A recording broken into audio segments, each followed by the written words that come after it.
మాఘపురాణం 25వ అధ్యాయం. కళింగ కిరాతుడు మిత్రుల కథ.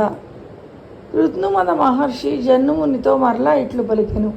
ఓయి, మాఘమాస వ్రత మహిమను తెలుపు మరి ఒక కథను చెప్పేదని వినుము.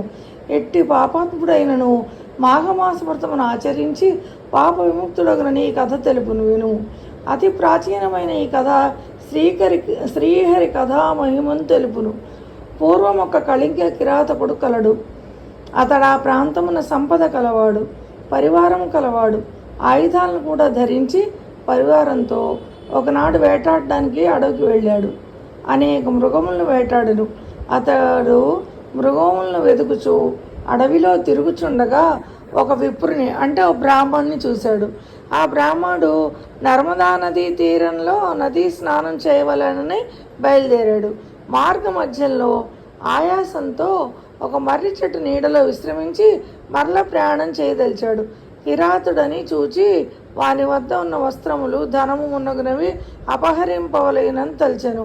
తన వారితో వచ్చి బ్రాహ్మణుని వద్ద ఉన్న అన్నిటినీ బలవంతంగా తీసుకున్నాడు కిరాతకుడు. ఓయి, నీవు దాచిన ధనము నిమ్ము, లేనిచో నిన్ను చంపుదునని కిరాతకుడు బ్రాహ్మణ్ణి బెదిరించాడు. ఆ విప్రుడు అంటే బ్రాహ్మణుడు, నేను దరిద్రుడను, నా వద్ద ధనమేమీ లేదని సమాధానము ఇచ్చెను. కానీ వాని మాటలకు కోపించిన కిరాతకుడు ఆ బ్రాహ్మణుని ఖడ్గముతో నరికెను. ఆ కిరాతుడు అతడి మార్గమున ప్రయాణించి వారిని చంపి వారి నగలను ధనమును దోచుకొనుచుండెను. అతడు క్రమంగా అరణ్య మార్గముననే కాక పట్టణ మార్గమున ప్రయాణించుచు వారిని కూడా దోచుకొని చంపుతూ ఉన్నాడు. అతనికి ధనము సంపాదింపవలేని కోరిక విపరీతంగా పెరిగిపోతూ ఉంది.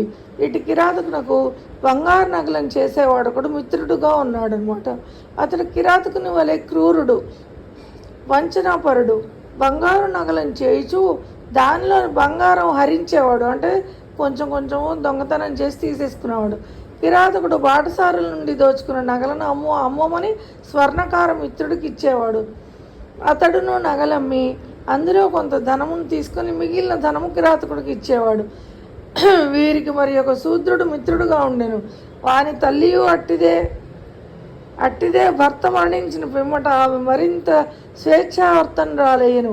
ఈ విధంగా ఆ కుటుంబమున కుమారుడు తల్లి ఇద్దరు కాముకులు, అంటే బాగా కోరికలు ఉన్నవాళ్ళు, స్వేచ్ఛావర్తనులుగా ఉన్నారు.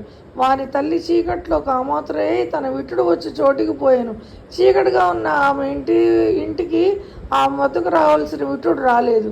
అతడు వచ్చునా అని ఆమె వాడి కోసం వేచి ఉండెను. అసలు ఆమె కుమారుడు వ్యభిచారిని కాముకు